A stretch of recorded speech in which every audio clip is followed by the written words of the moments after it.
रोशनी अपने पिता रामप्रसाद के साथ जूनागढ़ में रहती थी। रोशनी की मां नहीं थी तो उसके पिता चाहते थे कि कॉलेज की पढ़ाई के बाद उसकी शादी कर दे, जिससे वो चिंता मुक्त हो जाए।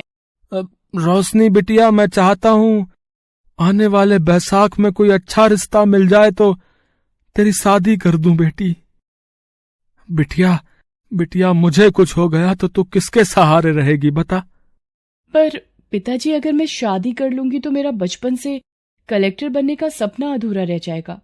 मुझे तो आगे पढ़ने के लिए स्कॉलरशिप भी मिल रही है। रोशनी बिटिया, तेरी माँ को गुजरे 4 साल हो गए। अगर वो जिंदा होती तो शायद तेरा ये सपना पूरा हो जाता, पर मैं अकेला पड़ गया हूँ बच्ची। अरे मेरी तबीयत का कुछ नहीं पता, न जाने कब बुलावा आ जाए। तभी रामप्रसाद का एक मित्र आ जाता है। अरे रामप्रसाद, अरे तूने मुझे वो चौधरी ज्ञानचंद जी के बड़े बेटे चंदन के लिए पता करने को बोला था ना? हाँ हाँ, अरे मैं बात कराया हूँ भाई। पर एक परेशानी है यार। लड़का पढ़ा लिखा बिल्कुल भी नहीं है, पर मेहनती बहुत है भाई। अपनी हलवाई की दुकान चलाता है और पूरे परिवार की देखभाल कर रहा है। लोग भी अच्छे हैं। ठीक है, फिर तुम रिश्ते की बात करवा ही दो भाई। सोहनलाल रिश्ते की बात करता है और रोशनी की शादी चंदन के साथ हो जाती है। शादी के बाद रोशनी अपनी ससुराल आती है। बहू, हमारे में घूंघट थोड़ा नीचे करके ही लिया जाता है, सिर से खिसकने ना पाए ये ध्यान रहे। और सुबह सुबह तुम्हारे ससुर जी को चाय पीने की आदत है तो उससे पहले ही उठ जाया करो।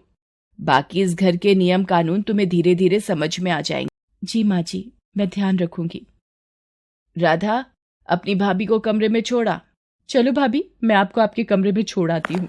राधा रोशनी को कमरे में छोड़ आती है। चंदन कमरे में आता है। देखो रोशनी, तुम मेरी पत्नी हो और मैंने अग्नि के साथ फेरे लेते हुए हमेशा दुख सुख में तुम्हारा साथ देने की कसम खाई है। तुम्हें किसी भी चीज की जरूरत हो तो तुम मुझे बोल देना, है ना? ठीक है। चंदन का इतना विनम्र स्वभाव देखकर रोशनी को थोड़ी हिम्मत मिलती है। अगले दिन वो चाय देने के लिए जैसे ही ज्ञानचंद के कमरे की तरफ जाती है। देख जगनलाल, वो जमीन तेरे बापू ने मेरे बापू को ही बेची थी। पूरे दाम चुका दिए थे बापू ने। अब तेरा मेरा कोई हिसाब नहीं है। पिताजी, आपकी चाय। यहां रख दो, अभी पी लेता हूं।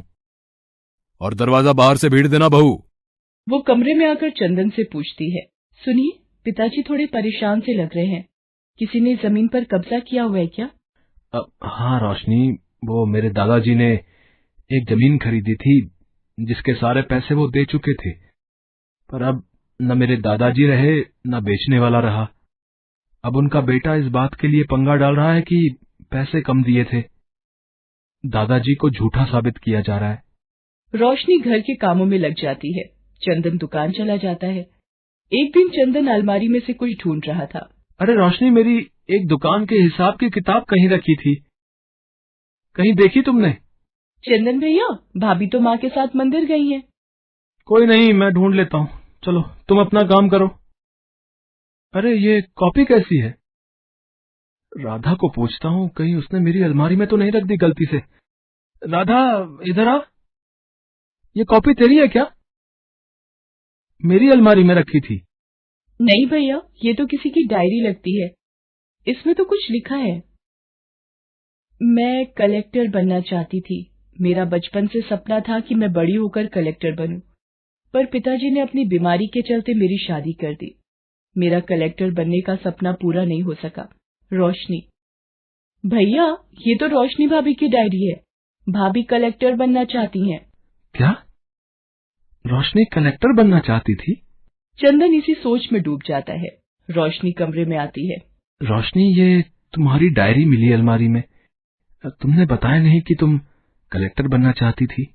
क्या बताती आपको? शादी के बाद पता ही नहीं चला कब अपना सपना भूल गई। रोशनी, मैं चाहता हूँ तुम अपना सपना पूरा करो। मैं माँ पिताजी से इस बारे में बात करूंगा, ठीक है? चंदन हिम्मत करके अपने माँ और पिता से इस बारे में बात करता है। ये तू क्या बोल रहा है चंदन? अब हम बहू को ये सब करने दे? यानी कि तू चाहता है वो कलेक्टर बहू बने? चंदन, हमारे समाज में बहुओं को ज्यादा पढ़ाया लिखाया नहीं जाता। ये बात मैं कभी नहीं मानूंगा। चंदन चाहता था कि वो रोशनी का साथ दे, इसलिए उसने सोचा, रोशनी, तुम अपनी पढ़ाई करोगी और कलेक्टर बनोगी, चाहे इसके लिए मुझे किसी से भी बैर लेना पड़े। पर आप ये सब क्यों कर रहे हैं? रोशनी, तुम मेरी पत्नी हो, मैं तुमसे प्यार करता हूं। तुम्हारा सपना आज से मेरा सपना है। हम माँ पिताजी को पता नहीं चलने देंगे। तुम चुपचाप अपनी पढ़ाई पूरी करो। चंदन के कहने पर रोशनी दोबारा अपनी पढ़ाई शुरू करती है। चंदन रोशनी का बहुत साथ देता था।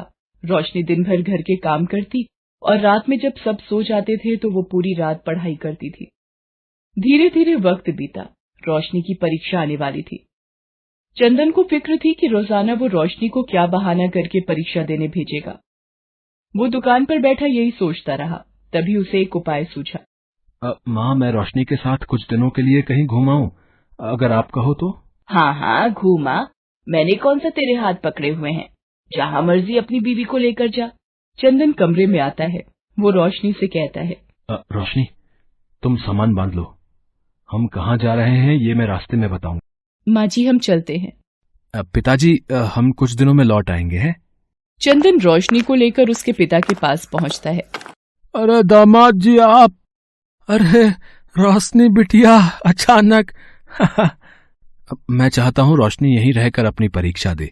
रोशनी अपने पिता को सारी बात बताती है, जिसे सुनकर रामप्रसाद की आंखों में भी खुशी के आंसू आ जाते हैं। मेरी बेटी ने जरूर पिछले जन्म में अच्छे कर्म किए होंगे, जो तुम जैसा देवता पति इसको मिला है।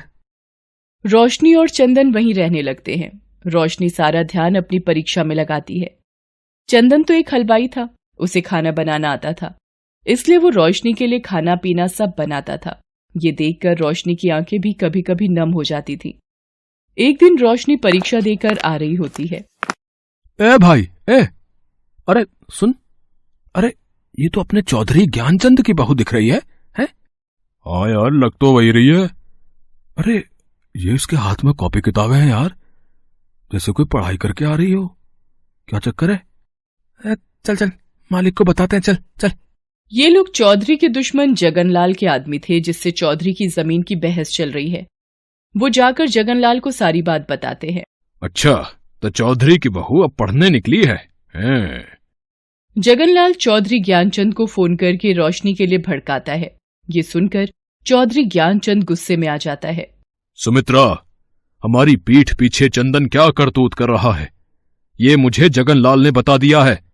अरे तुम उसकी बातों पर विश्वास करने की जगह चंदन को फोन लगाओ। चंदन तो अभी कहाँ है? पिताजी, मैं तो रोशनी के साथ कुछ दिन घूमने निकला था। चंदन, मुझे जगनलाल ने सब बता दिया है। झूठ बोलने की जरूरत नहीं है, अभी के अभी रोशनी को लेकर घर आओ। चंदन रोशनी के साथ घर आ जाता है। ज्ञानचंद चंदन पर बहुत गुस्सा होता है। जब मैंने मना कर दिया था कि बहू कलेक्टर की पढ़ाई नहीं करेगी, तो तूने इसे पढ़ने के लिए क्यों बोला? पिताजी, मैं रोशनी का पति हूं। इसके सुख दुख का साथी बनकर चलने की मैंने कसम ली थी, और यदि ये पढ़ लिख कर अपने पैरों पर खड़ी हो जाएगी तो हम सबके लिए ये गर्व की बात होगी। चंदन का ये व्यवहार रोशनी की उम्मीदों को नई राह देता है। रोशनी पूरी मेहनत और लगन से पढ़ाई पूरी करती है। ज्ञानचंद और सुमित्रा ने चंदन और रोशनी से बात करनी बंद कर रखी। चंदन भैया, रोशनी भाभी को कलेक्टर की उपाधि मिल रही है। आज वो इस एरिया की नई कलेक्टर घोषित होंगी। चंदन, मैं चाहती हूँ आप इस सम्मान को लेने के लिए मेरे साथ कार्यक्रम में चलें। आप इस उपाधि के असली हकदार हैं। रोशनी ज्ञानचंद और सुमित्रा का आशीर्वाद लेने जाती है, पर वो दोनों मुंह फेर लेते हैं। रोशनी चंदन और राधा के साथ कार्यक्रम में जाती है और शपथ ग्रहण करती है। रोशनी को कलेक्टर की उपाधि मिल जाती है। चंदन रोशनी के कलेक्टर बनने पर बहुत खुश था। रोशनी अपनी नौकरी संभालने लगती है। एक दिन ऑफिस में, शर्मा जी, सारी फाइलें लेकर मेरे पास आइए। ये जगनलाल के पिताजी ने तो सारे पैसे ले रखे हैं। इसमें लिखा है, इसका मतलब पिताजी के पास कोई लिखत पढ़त थी नहीं। जगनलाल झूठा केस बना रहा है। घर जाकर रोशनी ज्ञानचंद और चंदन को वो डॉक्यूमेंट दिखाती है जो कई साल पहले जमा हुए थे, पर ज्ञानचंद से उसकी ओरिजिनल कॉपी खो गई थी। आज रोशनी को उसकी कॉपी ऑफिस में मिल गई थी। इसी सबूत की तो मैं तलाश कर रहा था बहू, पर मेरे हाथ ये कागज नहीं लग पा रहे थे। रोशनी, हमें माफ कर दो। तुम तो हमारे घर में एक नई रोशनी बनकर आई हो। खुश रहो बहू। कोर्ट में रोशनी सारे सबूत पेश करवाती है और ज्ञानचंद को अपनी जमीन वापस मिल जाती है। जगनलाल का झूठ पकड़ा जाता है। रोशनी पूरी जिम्मेदारी के साथ अपने कलेक्टर के पद को संभालती है। एक कलेक्टर बहू पर पूरा परिवार गर्वित होता है।